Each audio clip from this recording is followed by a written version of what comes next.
Hey, what's up guys? My name is Sugo Sean and welcome to another video. In today's video, I'm going to be showing you how to cosplay as the 11th Doctor. I debuted this cosplay back in February at the Wizards World Comic Con.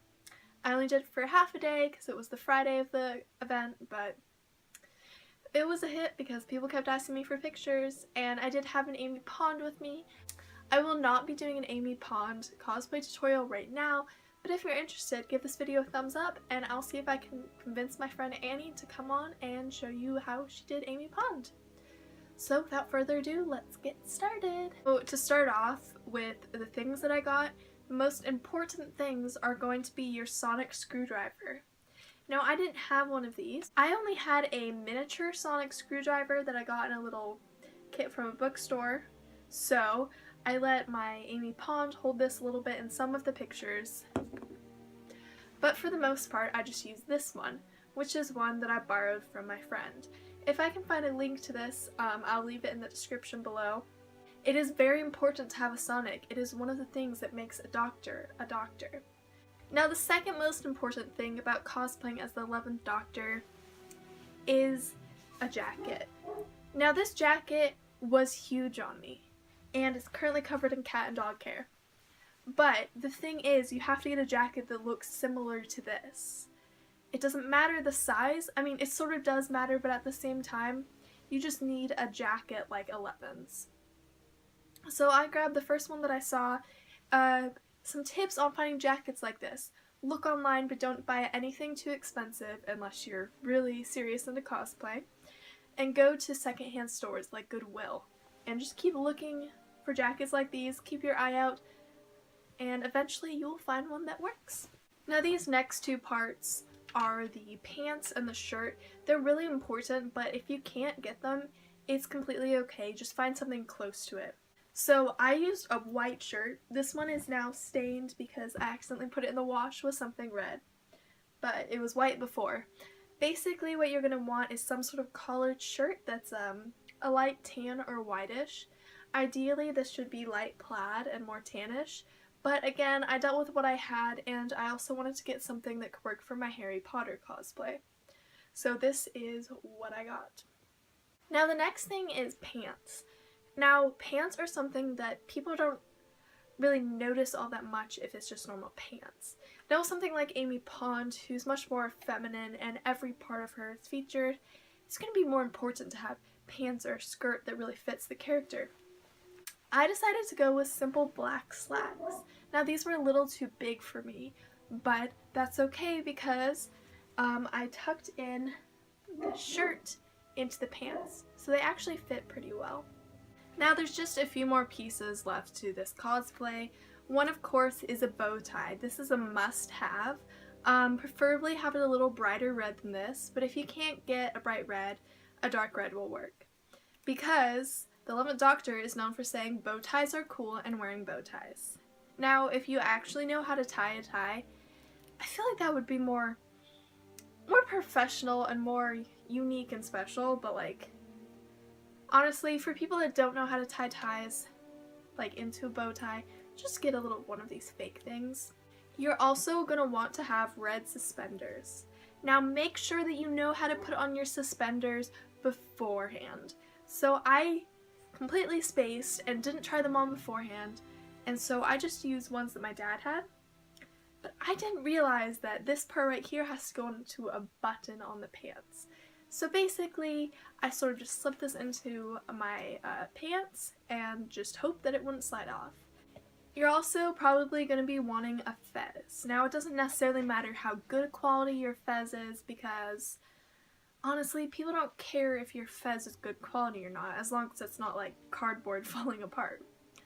The 11th Doctor is shown occasionally with a fez, not all the time, so this part is a little bit optional, but it really helps people realize that you're the 11th Doctor, not 10, not 9, but 11. Now the next part is a wig.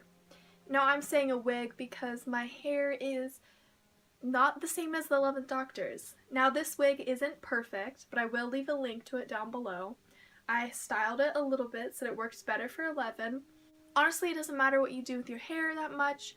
All that matters is just that it's sort of shorter, so if you need to get a wig, Again, this is optional, so it's not required or anything. I mean, none of this is required because I'm not forcing you to do it, but still, a wig helps, but it's okay if you don't have one. This was a really cheap wig, so if you have a better quality wig, that works better. But I went for the cheap stuff. And one thing about wigs, if you have not worn a wig before, or if you're new to the whole world of wigs, a lot of wigs will come with a nylon wig cap. Now, this one, I still use this one, but you need to try and buy another wig cap also. I'll show you in further detail in the next clip on how to put on a wig and how to use it correctly. But I still use this, but this next wig cap is more important. It's sort of more like a fishnet almost. It has an opening on both ends, with one end being a little more thicker, more materialized. It has a stretch band in there. This is the most important thing to have if you are going to wear a wig. Oh, and one thing that I almost forgot is shoes. Now, shoes are the least important thing about a cosplay, because how often do people actually look at your feet, to be honest? So I thought that I wanted to get a little nicer shoes, ones more like that 11 would wear, and so I got these boots from Goodwill. Don't spend too much money on the boots because honestly, you're not going to find something perfect. It's better just to take the cheap route. People don't even notice your feet, so it doesn't even matter. Okay guys, so the lighting for the rest of the video and the audio is going to be a little different and a little weird because I'm in my bathroom filming this.